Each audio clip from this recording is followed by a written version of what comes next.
Hi, and welcome to Well-Read Wardrobe. I'm Christin, a full-time American reseller, and I'm moving to Australia.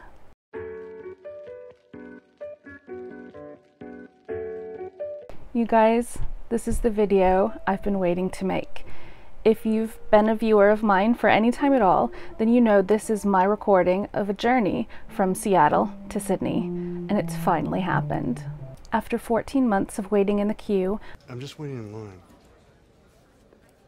My partner and I finally have the approval from the Australian government. I can move. How does that feel? It feels great. If you're curious at all about the visa application process and the move, then stay tuned. I'll be talking a little bit about it here in the videos to come. Our timeline is pretty short. I have a year to use the visa now that it's approved, but I'm only taking 9 weeks. We've waited this long. Why wait any longer? I've been learning all about how to run my own business here in America on Poshmark, eBay, Mercari, Citizen, and locally by selling to stores like Plato's and Crossroads. I'm going to take what I know overseas with me, as well as learn how to dismantle and move a business all the way across the world. Only a very limited amount of inventory is going to come with me. It is super expensive to ship things overseas, so I can't bring it unless it's truly going to make me a profit. My first goal is to get the plane ticket, the one-way from Seattle to Sydney. We're looking at mid to late September. Step 1 is to clearance out all my summer items. I've already got the sale running. $5 to $10 summer clearance.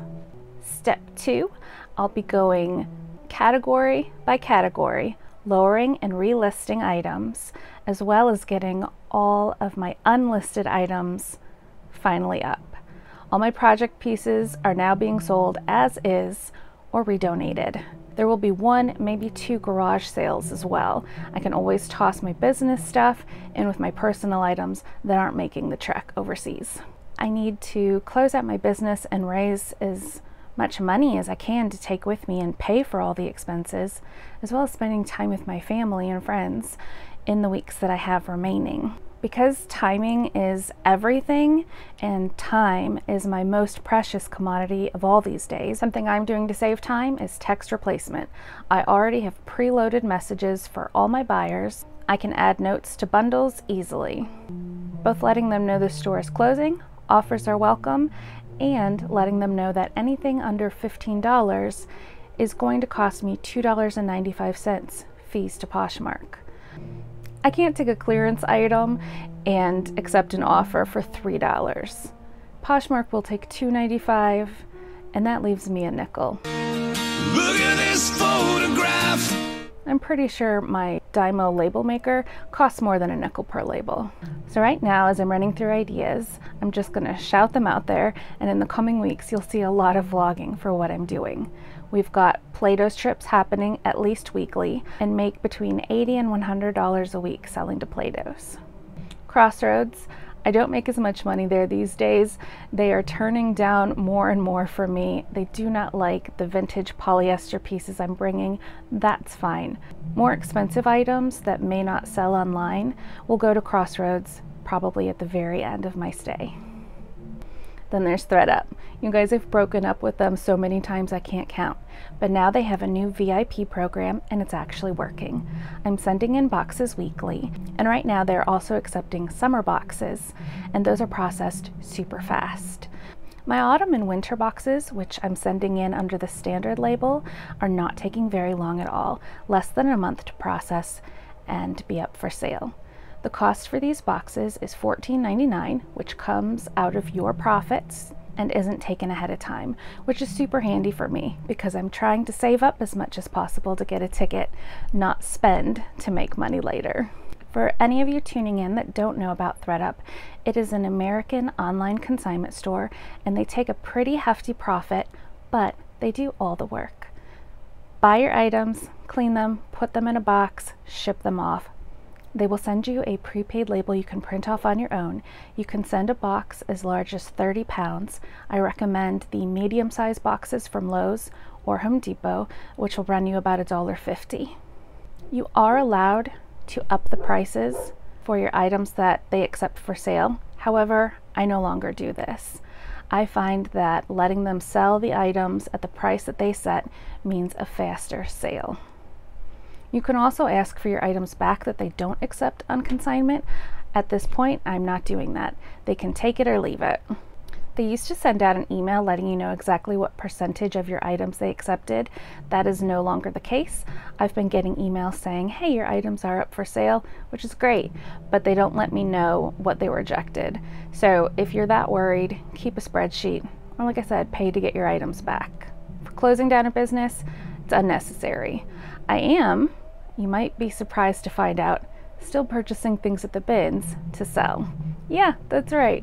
I have probably a couple hundred items that I need to get through and listed, but I'm still purchasing to make fast flips at Plato's or to send in those summer ThredUP boxes. If you're not familiar with the bins, that means the Goodwill outlets here in the States. Items are priced by the pound. In my area, the new price I believe is $1.99 per pound. And you can find some amazing treasures that are on their way to the landfill. Our thrifting prices here in Seattle are sky high, so it's no wonder things are passed up on the store shelves and sent to the outlet to be clearanced before heading into the garbage. I will definitely miss the bins. In fact, there's not a Goodwill anywhere near me in my new city of Sydney.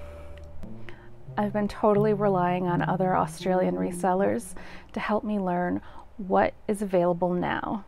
My favorite thrift shop, Vinnie's, is still going to be around the corner when I move.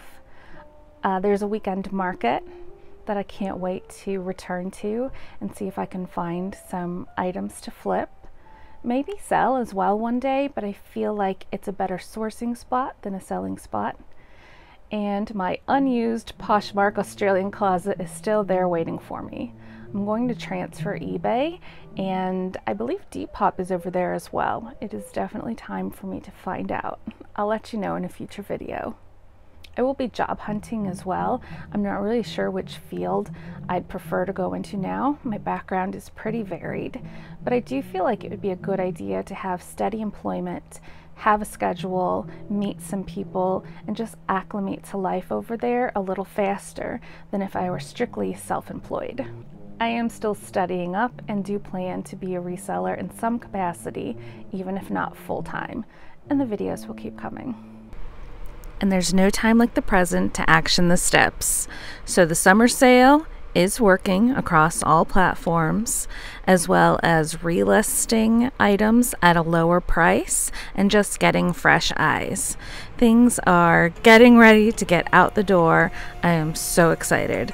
Here's a little peek of what it looks like in my small space. This is my garage studio apartment where I live and work. Another thing I did to prep for the summer sales in hopes that we'd get the visa soon is to order a ton of priority mailers. I stopped buying the pretty packaging as soon as it ran out. So that's where we're at today. We've got a few sales heading out tomorrow. The post has already run for the day. The summer clearance sale is working. So far, we are nearly cleared out, and anything that remains on Monday will be packed into my ThredUP summer box and sent off. I will be taking you guys along for that part of the journey. Don't worry, if you're curious about ThredUP, what they're taking, how much they're selling it for, and what percentage they take, I'm going to share it all in upcoming videos. I also have a Bins and Plato's date coming up next week. Also, that will be filmed and put up on YouTube, and the countdown is on, you guys. I've got about 9 to 10 weeks to figure everything out. I am so excited, and I'm thrilled to share this part of the story with you, finally. If you haven't already, don't forget to hit the like and subscribe.